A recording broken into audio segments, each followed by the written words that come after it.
నమస్తే అందరికీ. నేను Philomena all India council of human rights ఛానల్‌కు అందరికీ కూడా స్వాగతం. ఈరోజు మన యొక్క ఛానల్‌లో మనము మాట్లాడుకోబోయేటువంటి టాపిక్ వచ్చేసి గవర్నమెంట్ కార్డ్స్. గవర్నమెంట్ కార్డ్స్ గురించి మాట్లాడుకుందాము. అలాగే ఆ కార్డ్స్ నుంచి మనకేంటి ఉపయోగాలున్నాయి, వాటి వల్ల బెనిఫిట్స్ ఏంటి అనేటువంటి ఒక విషయాన్ని మనము తెలుసుకుందాం. ఎందుకంటే చాలామందికి ఈ విషయం తెలుసు. కానీ చాలామందికి కూడా తెలీదనమాట. అందుకోసమనేసి ఈ యొక్క వీడియో చేయడం జరిగిందండి. మనకు ఫస్ట్ ఆఫ్ ఆల్ కార్డ్స్ అంటూనే మనకు ఆధార్ కార్డ్ అనేటువంటిది గుర్తొస్తుంది. అలాగే పాన్ కార్డ్ గుర్తొస్తుంది. ఇంకా ఓటర్ ఐడీ గుర్తొస్తుంది. ఇవి కాకుండా ఇంకా కొన్ని కార్డ్స్ ఉన్నాయండి. ఆ యొక్క కార్డ్స్ కూడా మనకు ఉన్నటువంటి ఆ యొక్క ఎలిజిబిలిటీ ఎవరికైతే ఎలిజిబిలిటీ ఉంటుందో వాళ్ళు ఆ యొక్క కార్డ్స్ కూడా పొందుకుంటే గవర్నమెంట్ నుంచి వచ్చేటువంటి బెనిఫిట్స్ అన్నీ కూడా మనము తీసుకోవటానికి ఆస్కారం ఉంటుందన్నమాట. ఇక మనము వేరే ఇంకా కార్డ్స్ ఏమైతే ఉన్నాయి వాటి గురించి మాట్లాడుకుందాం. First of all ration card. Ration card అనేటువంటిది కంపల్సరీగా ప్రతి ఒక్కరు కూడా కలిగి ఉండాలండి. ఆ యొక్క కార్డ్ వల్ల ఎన్నో ఉపయోగాలనేటువంటివి ఉన్నాయన్నమాట.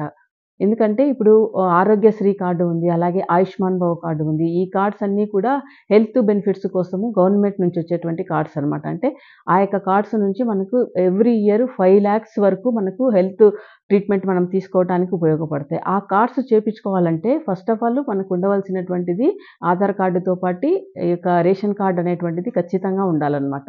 అది ఉన్నప్పుడు మాత్రమే మనము ఆ యొక్క హెల్త్ కార్డ్స్‌ను మనం పొందటానికి ఆస్కారం ఉంటుంది.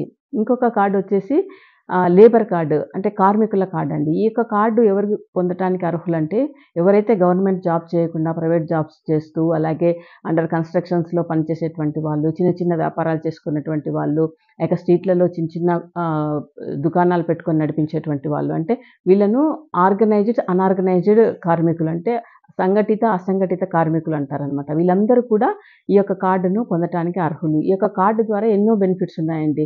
చాలా బెనిఫిట్స్ ఉన్నాయి కాబట్టి ఆ యొక్క కార్డును కూడా ప్రతి ఒక్కరు కూడా ఎవరికైతే ఆ యొక్క అర్హత ఉందో వాళ్ళు యొక్క కార్డును సంపాదించుకోవటానికి అంటే దాన్ని అప్లై చేసుకోవటానికి ప్రయత్నం చేయండి.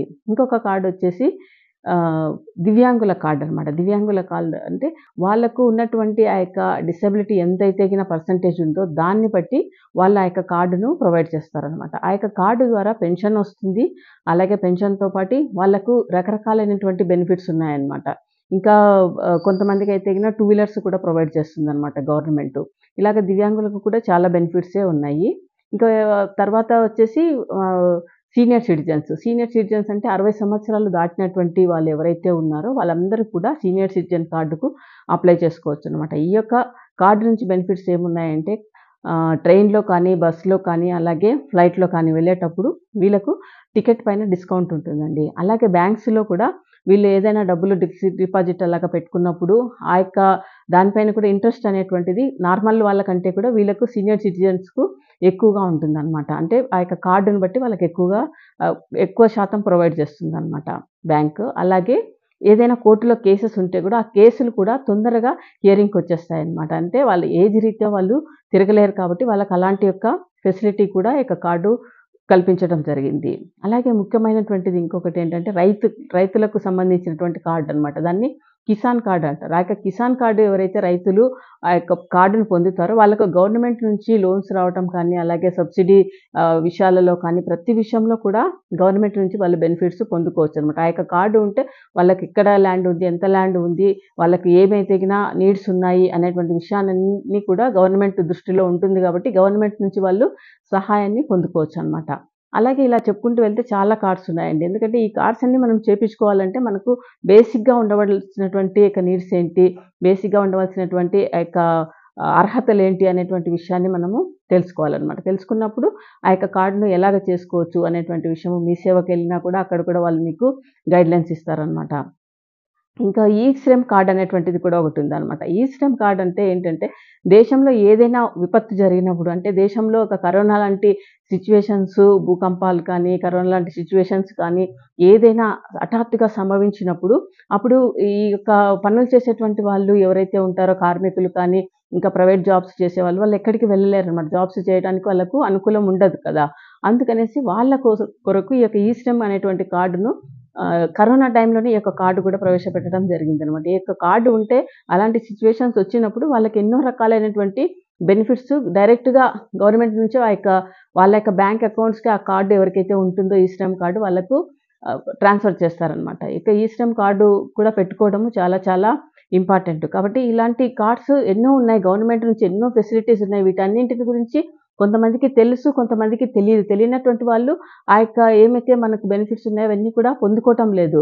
కాబట్టి ఎవరికైతే తెలీదో వాళ్ళకందరికీ కూడా తెలియజెప్పండి.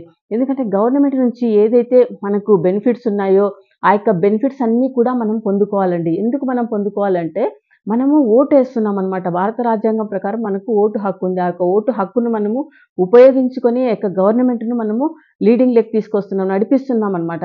అప్పుడు మనకు ఆ గవర్నమెంట్ నుంచి మనకు వచ్చేటువంటి బెనిఫిట్స్ కూడా పొందటానికి మనకు ఒక హక్కు ఉంది, రైట్ ఉందనమాట. అంతేకాదు మనము టాక్స్ కూడా పే చేస్తున్నామనమాట. జీఎస్టీ కూడా పే చేస్తున్నాం. ప్రతి ఒక్క వస్తువులు మనం కొన్నటువంటి ఆ యొక్క వస్తువుల పైన జీఎస్టీ కూడా మనము పే చేస్తున్నాం కదా! అందుకని మనకు హక్కు ఉందనమాట. We have to right. అందుకని మనం ఖచ్చితంగా ఆ యొక్క బెనిఫిట్స్ ఏమున్నాయో అవన్నీ కూడా పొందుకోవడానికి మనం ప్రయత్నం చేయాలి. ఇంకా ఎవరైతే ఈ కార్డ్స్ చేపించుకోకుండా అలాగే ఉన్నారో అలాంటి వాళ్ళు ప్రయత్నం చేయండి.